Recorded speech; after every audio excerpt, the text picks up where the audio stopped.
Wann fangen wir an? And action! Ja, mach hin, Alter. Dein Ding. Ja, hallo Metalheads. Wir hoffen, euer Jahr ist gut gestartet. Ja, es kann eigentlich nur gut werden dieses Jahr. Wenn ich mir angucke, was wir beim Full Metal Holiday, bei der Cruise, beim Wacken Open Air für euch vorbereitet haben. Es kann einfach nur ein geiles Jahr werden. Oder Holger, was sagst du? Logisch. Ab geht's. Gib Gas. Ja, über alle Veranstaltungen wollen wir heute sprechen, aber was euch natürlich am brennendsten interessiert, ist, wen wir als erste Bands fürs Full Metal Holiday haben und wer denn nun die ersten Gewinner für die 3-Jahreskarte mit der Fernsehlotterie sind. Die werden wir nämlich heute ziehen. Ja, alles klar. Oh, sorry. Ja, Line los, sag ich mal. Vor 10 Jahren sind wir gestartet mit den Cruises, also es ist Jubiläum. Und die Jubiläumscruise war dermaßen schnell ausverkauft, dass wir uns überlegt hatten, wir legen noch mal einen nach. Die war dann auch sofort wieder ausverkauft. Und warum das so ist, zeigen wir euch mal in einem kurzen Einspieler. Das Schiff ist der Hammer! Ich bin so angefixt, das ist wie Heroin. Ich muss direkt zum nächsten Schiff. Und zu dem Schiff danach und zu dem Schiff danach und zu dem Schiff danach. Halt eine Stunde drauf, das geht die ganze Zeit so. Und zu dem Schiff danach und zu dem Schiff danach und zu dem Schiff danach. Und wenn dann noch ein Schiff ist, dann gehe ich da auch drauf. Und zu dem Schiff danach. Wir haben schon ein paar großartige Acts, aber auch hier legen wir bald noch mal nach. Apropos nachlegen, willst du auch was sagen? Nee, alles gut, das machst du immer gut. Okay, dann mache ich hier jetzt einfach mal weiter. Wir werden auch zum 4. Mal am Strand von Mallorca rocken und am Pool. Aber damit wir da rocken können, brauchen wir natürlich ein paar Bands. The Answer werden kommen, Brainstorm werden kommen und Saltatio Mortis. Willst du auch noch mal was erzählen? Ja, weil ich oder? habe gerade die nächste Band hier dran.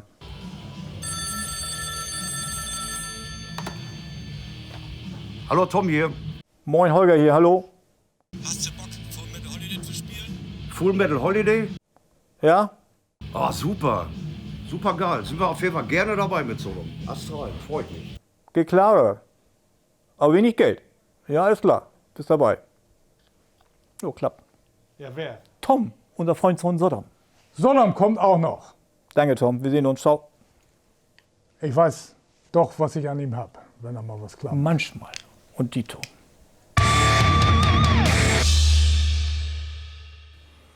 Ja, allerdings sitzen neben dir für unser Holiday nochmal ein weiterer Hauptact, unsere Beach Metal Queen Forever.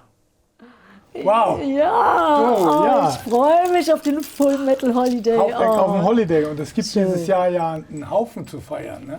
Ja, ich, also- Wahnsinn, ja. Ja, das 40-jährige Jubiläum dann auch noch in Wacken. Oh, das wird so geil. Und das ist mein 30-jähriges Jubiläum. Auch in Wacken, das war das erste Mal 1993, da ich bei euch war. Und jetzt Ja, 30 wir lassen Jahre uns später. das nicht nehmen. Nein, nein. Zweimal dieses Jahr. Ja, Wahnsinn. Ja, ich freue mich wahnsinnig und Wacken ist ja immer, es ist immer das Allergrößte für mich. Und ja, und dann ein bisschen Urlaubsstimmung, das ist auch nicht verkehrt. Für immer Doro. Ja, dieses Jahr zweimal. Und Ja. was hast du schon was geplant? Oh ja. Oder kannst schon was. Ja, wir sind schon voll dabei und natürlich ganz tolle Gäste. Ich habe alles angefragt, so mein ganzes Telefonbüchlein schon abtelefoniert. Also sind schon ganz tolle Gäste in der Mache und haben auch schon ein paar Leute zugesagt, aber ja, alles Leute, die ihr kennt und ja, die wir lieben und mit denen ich eine ganz lange History habe, mit denen ich auf Tour war und die Ich kann Anfangstage. mich auch an einige Ja, Touren erinnern. ja, Mit dem Föhn. ja, zum Beispiel. Oder Denim and Leather, sage ich nur. Also da Könnt mir einiges. durchaus vorstellen. Ja, und dann haben wir uns gedacht, also wir wollen ja eine ganz große Show abliefern, wie wir das immer in Wacken gemacht haben, die ganzen Jubiläen. Und ich habe mir gedacht, dass wir so eine Zeitreise machen, dass wir anfangen in den 80er Jahren, also so die ganzen, auch die Warlock-Highlights und dann die Highlights von den 90ern und dann von 2000 und dann in der Neuzeit auch ja ich hoffe, dass zum Beispiel Johann von Amon Amarth kommt und ne, in den 80ern natürlich Biff von Saxon, ein Traum wieder, weil das war eines meiner absoluten Lieblingsbands, also zusammen mit der ganzen New Wave of British Heavy Metal, also ob es jetzt Motorhead war oder Judas Priest oder Saxon. Und also wir wollen auf jeden Fall da die ganzen Gäste einladen, ja, und so eine Zeitreise machen. Und ich werde wahrscheinlich auch mich in meine alten Bühnenklamotten quetschen und dann... Das passt ja immer. Das passt immer, genau. Aber Ich bitte hab noch keine nicht 5 Stunden zugenommen. spielen, ne? Nicht, dass du 5 Stunden brauchst. Nein, machen wir. Ich weiß nicht, wie viel Zeit ihr uns gibt, aber wir packen alles rein. Genügend. Und natürlich nur die Highlights. Also all Killers, no Fillers. Und wir haben natürlich hier ein paar Zeit. Oh, sowas ist immer spannend. Ja. Guck mal. Oh, ja, das ist 93. Das 93. war die allererste Show in Wacken für uns. Ja. Da hatten wir noch ein Bierzelt als Bühne. Kannst du dich daran erinnern? Ja, also es war aber schon riesig groß. Ich weiß nur, die Schwierigkeit war, wir haben Wacken nicht gefunden. Und der Tourbusfahrer ist bald irre geworden. Damals gab es ja keine Handys, keine Navis. Und dann bin ich auf den Acker gelaufen und dann war ein Traktorfahrer und den habe ich gefragt, wo denn Wacken ist. Und der hat uns dann dahin gebracht. Ist wie heute. Unsere Landwirte haben es im Griff. Das war unsere erste Orchestershow Ja, mit genau. Chris Caffrey und Blaze Bayley war auch da. Wir haben da Fear of the Dark gemacht und mit Chris Caffrey haben wir für immer gespielt. Er ist auch ein super Gitarrist von Savatage. Und das war, glaube ich, die allererste Orchestershow, die wir die überhaupt schön. ein Act in Wacken gemacht hat. Stilecht mit Frack. Also Ja, genau. Ja, der Chris, der weiß sich gut Ja, der weiß sich gut anzuziehen. anzuziehen. Ja. Ja, Der ja. ist das ja gewohnt, so von Trans-Siberian Orchestra, da genau. spielt er ja auch. Und die Orchesterleute, das war so lustig. Wir haben danach ja eine ganze Tour gemacht, weil die Fans haben wirklich Ja. auch danach gefragt. Und dann am Anfang waren alle sehr ruhig und verhalten und konservativ und hinterher. Die sind die totalen Alkoholiker geworden und haben gepartyt, day and night. Also das war unfassbar, aber hat so viel Spaß gemacht. Da war der Warlock noch da im Hintergrund. Das hat ein Jahr gedauert, um den Warlock zu machen. Das hat so ein Künstler gemacht. Riesennummer damals. Ich glaube, der steht jetzt bei euch im Wacken-Museum. Genau. Und der sieht, glaube ich, nicht mehr so aus wie da, weil es geht natürlich auch alles kaputt auf Tour. Ist in die Jahre gekommen. In die Jahre gekommen, genau. Aber so muss der Warlock ja aussehen. Hast du noch Draht zu Gene Simmons? Ja, den habe ich gerade gesehen. Wir haben zusammen gespielt in Spanien beim Festival. Und ja, wir sind immer noch gut befreundet. Und Tommy Seher hat ja auch damals die Platte mitproduziert. Also Gene hat die Platte 1989, 90 mit uns produziert, viele Songs geschrieben. Ja, den habe ich natürlich auch eingeladen. Genau, da haben wir die ganzen Mädels, die sind da angebunden bei Burning the Witches. Und ich glaube, es war lebensgefährlich. Die haben ja alle gesagt, die haben so Schiss gehabt, dass die Haare dass die Feuer fangen. Aber es sah natürlich gut aus. Also auch die Pyrotechnik in Wacken ist immer das Allergrößte. Also wir machen ja Jubiläum ganz fett in Wacken und dann mache ich es nochmal in meiner alten Heimatstadt Düsseldorf am 28. Oktober in der Mitsubishi Elektrikhalle, früher ehemals Philips-Halle. Und ja, haben wir ja auch da schon soll mal das. gemacht. Da waren wir Ja, auch. genau, Ja, da da- habt ihr immer supported. Naja, aber das, was du gesagt hast, ich meine, das ist schon ein anstrengender Job. Also, Ja, es macht so viel Spaß, man kriegt so viel wieder, aber es ist nicht ohne. Also ich glaube, ich habe auch sonst nichts anderes im Leben so geliebt wie die Musik. Deswegen ist es immer wert. Jeder Gig, der gibt Du einem hast ja wieder mal, so viel du hast ja mal Power. gesagt, du bist ja verheiratet mit deinen Fans. Ne? Ja, absolut. Deswegen habe ich auch selber keine Familie, keine Kids. Ja, also die Fans, es ist nach wie vor mein Leben. Es ist ja, das Wertvollste, Schönste, Beste für mich. Ja, genau. Und die Fans haben wir auch alle auf die Bühne gebeten. Das fand ich auch noch schön. Da waren die ganzen Kuttenträger. Motorhead. Ach, das ist natürlich... Ja, Lemmy war mein absoluter Lieblingsmensch. Lemmy und Ronnie James Dio, die beiden, das war für mich... ja, Ronny war auch, also dass wir auch einen der letzten Gigs von Heaven and Hell in Wacken hatten und Motorhead ja sowieso. Das war mega, dass du damals gekommen bist. Also als junges Festival ist das natürlich auch, wenn dann ein Künstler muss ja auch Vertrauen haben zum Veranstalter, weil das ja auch immer, das unterschätzt man. Ne? Ja, hatte ich sofort im Gefühl. Und damals hatte ich ja noch einen anderen Manager, das war der Alex Grob. Ja. Der war ja Psychologe auch und ein guter Manager. Alex mochte ich auch gerne. Genau, und der war zwar manchmal hart, aber Ja. so ein Oldschool-Manager. Ja, aber oldschool. der meinte auch, ey, Wacken, da müssen wir hin. Und das hat man gespürt. Und dann war ich auf der Bühne und da habe ich gemerkt, die Fans, das war so Metal. Und da war das Herz am richtigen Ort. Und so ist es nach wie vor. Und das habe ich sofort gefühlt.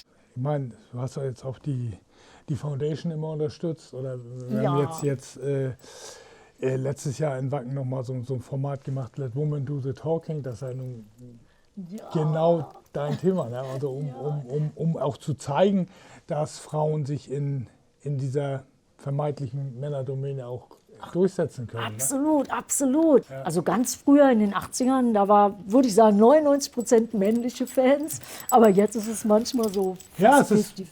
also wir haben viele weibliche Wacken-Fans und auch in der Crew. Ja. Also ich denke ja, ist wichtig auf der Bühne, hinter der Bühne Absolut. und natürlich absolut. eben auch vor der Bühne. Ne? Ja, wir hatten auch einmal eine Tourmanagerin und da haben sich alle Jungs so gut benommen. Der Tourbus, der war sogar sauber aufgeräumt. Es hat geduftet und so. Jeder hat sich geduscht. Also das war, ja, da hat man gemerkt. Noch eine Frau, da haben sich alle so ins Zeug gelegt. Ja genau, das ist das, was wir mit Let Women Do the Talking machen wollen. Wie im letzten Jahr, Panels, Vorstellungen, vielleicht ein paar tolle Interviews. Letztes Jahr haben wir in Wilson gehabt. Ja, wir werden das weitermachen und Ich werde unterstützen, wo ja, ich wie nur immer, kann. vielen Dank dafür, auch für die Foundation. Ja, danke schön. Ja, dann ist alles geil soweit. Dann kann man ja schön jetzt mal rübergehen zum Thema die glücklichen Gewinner für das 3-Jahres-Los. Ne, da gibt es ja gewisse Gewinner und auch noch neue das ist was Gäste dazu. Feines. Das wird richtig geil. 3-Jahres-Los, mehr geht nicht. Enno, Thilo, hallo. Stellt euch mal kurz vor und erzählt uns mal, was abgeht bei der Deutschen Fernsehlotterie. Ja, die Deutsche Fernsehlotterie ist schon wieder voll im Wackenfieber, weil wir organisieren wieder die Kinderreisen, wo wir sozial benachteiligte Kinder in die Ferien schicken im Sommer. Und ihr helft uns ja dabei und das finden wir großartig. Und deswegen machen wir in diesem Jahr auch mehr Music Camps, als wir im letzten Jahr gemacht haben. Da kam es schon richtig gut an. Und Enno macht das Ganze. Ja, ich bin Enno, ich bin Geschäftsführer bei dem Musikverlag Enorm Music, Kurator der Wacken Foundation. Und wir durften uns ja letztes Jahr kennenlernen durch die Kooperation vom Wacken Open Air mit der Fernsehlotterie. Und da kam das Gespräch auch auf Nachwuchsförderung, wie wir das machen mit dem Metal-Nachwuchs. Und davon inspiriert haben wir gemeinsam ein Projekt entwickelt, was sich ein bisschen breiter aufstellt, auch breiter musikalisch aufstellt, aber ähnliche Strukturen aufweist. Und wollen mit diesem Projekt Kreativförderung betreiben. Und ja, wie Thilo schon sagt, das ist sehr gut gelaufen. Das würden wir gerne ausarbeiten. Und damit wir das Ganze auch finanziert kriegen, verkaufen wir Lose. Das macht die Lotterie, nämlich das Wacken-Jahreslos. Und wie ich mitgekriegt habe, war das Weihnachtsgeschenk im letzten Jahr. Das glaube ich. Ihr habt auch welche gekauft, habe ich mitgekriegt. Super, vielen Dank. Klar. Ja, und jetzt ist der große Moment, wo wir die Gewinner dieser Jahreslose ziehen. Nämlich die Gewinner kriegen 3 Jahrestickets für Wacken. Gibt's nur bei uns. Das muss man nochmal sich auf der Zunge zergehen lassen. 3 Jahrestickets. Also 3-mal darfst du hin in unterschiedlichen Jahren. Genau. Das hat es eigentlich noch nie gegeben. Also 3 Jahre aufeinander folgen. Aufeinander folgen. Also Nicht 3-mal in nicht einem Jahr. einer muss 3-mal auf ein Fest. Ja, Doro, Ja, du bist heute die Glücksfee. oh, gerne. Du Sowas bist ja mag schon ich immer gerne. unsere Glücksfee. Wo ist unsere Losmaschine? Oh, da habe ich jetzt die große Ehre, ja, die Lose zu ziehen. Oh. Ja, da ist die Losnummer, das ist 881 959 869677. Okay, mal schauen. Ah, okay. Also die Nummer ist 85195987452. Herzlichen Glückwunsch auch. Okay. Nummer 3. Nummer 3. Das ist 89195988254. Nummer 4. Alright.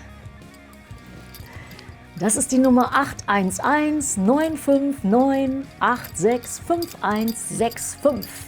Nummer 5. Das ist die 8719598634458. Okay, Nummer 6 ist 8219598883515.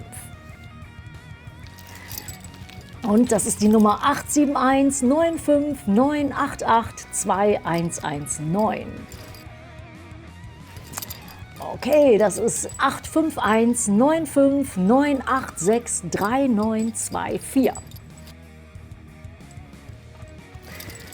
Das ist die Nummer 8819598771187.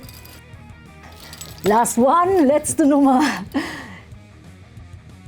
Das ist die Nummer 84195988333. Yeah! Viel Glück, viel Wenn ihr nicht dabei wart, nicht traurig sein, es kommen ja noch einige Ziehungen. Und Band-Announcements und einige Überraschungen im Februar, oder Holger? Holger? Ja, sorry, ich muss mal ganz kurz ran. Tschüss. Imperator? Ja, alles klar. Okay, tschüss schon mal. See you. Ja. Tschüss Leute. See you, rain or shine. Tschüss.